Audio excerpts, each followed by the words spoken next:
Chinese boats chased by local fishermen in Iran. In Djibouti. On les a pris en flagrant délit. In Senegal.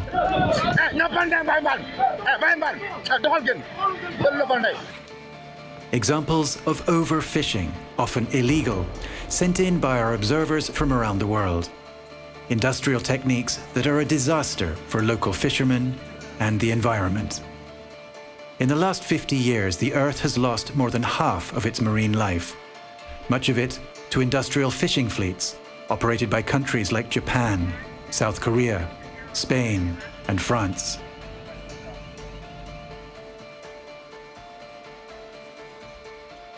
But above all, China, the world's biggest consumer and exporter of seafood, and home to the world's biggest fishing fleet.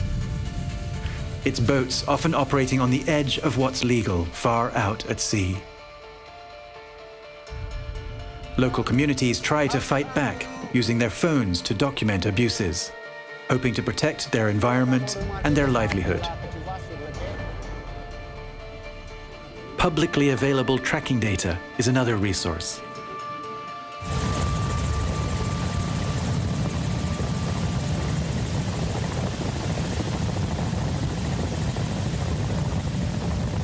Squid jiggers unloading onto a reefer, a refrigerated transport vessel. The boats, part of a huge Chinese fishing fleet, were just off the protected waters of the Galapagos Islands. Known for their hammerhead sharks, giant tortoises, sea lions, and penguins. The fleet stayed south of the Galapagos territorial waters, 350 kilometers from the islands, invisible from shore. But its presence was felt. This year in particular, we have been finding lots of Chinese bottles, plastics, water bottles, a lot of water bottles.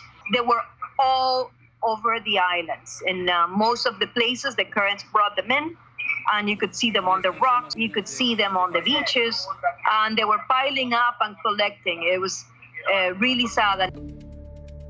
The island's fishermen noticed a difference too, like Donato Rendon, Ivone's husband, who has been fishing off the Galapagos for more than 30 years. The boats in the Chinese fleet are sophisticated. 1,000 tons, 2,000 tons. They're factory ships. They catch all the species we have here in the Galapagos Marine Reserve. There's been a very real decline of fish in the reserve. To take in 4 or 5 quintals, 400 to 500 kilograms, you have to stay out at sea for 5 to 6 days, instead of 2 to 3 days, as it was before. Ships contribute to pollution, bad news for the island's marine life. Many of the species are unique to the Galapagos, the main attraction for tourism, which provides a living for half the island's residents, including Ivone. The fish are eating the plastic, they're eating their nylons, and they end up with that in their stomachs, and we are actually eating that. We have lower and lower numbers of fish, and that will also affect lower and lower number of birds, especially seabirds, which are one of our main attractions in the Galapagos Islands. We'll also have a lower number of sharks, and that will also affect our tourist attraction. I see less animals on the islands. It's worrying.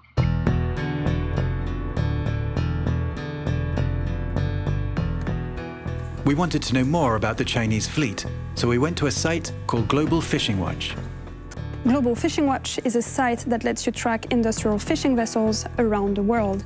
International shipping rules say that all vessels with gross tonnage of 300 or more, the size of a trawler like this one, must transmit a tracking signal at all times. That's what we're seeing here.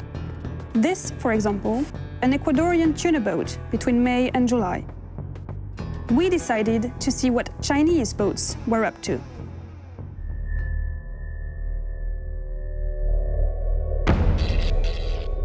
Each color is a different fishing vessel.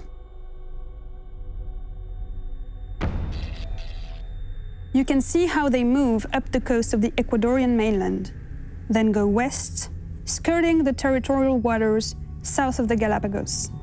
But they never cross the line. They get close, sometimes just 2 kilometers, but you never see them cross, at least not on this site. We were able to track 170 vessels. But the team at Global Fishing Watch's headquarters counted even more. At times, there's been up to 350 vessels, including the bunker vessels and the transshipment vessels.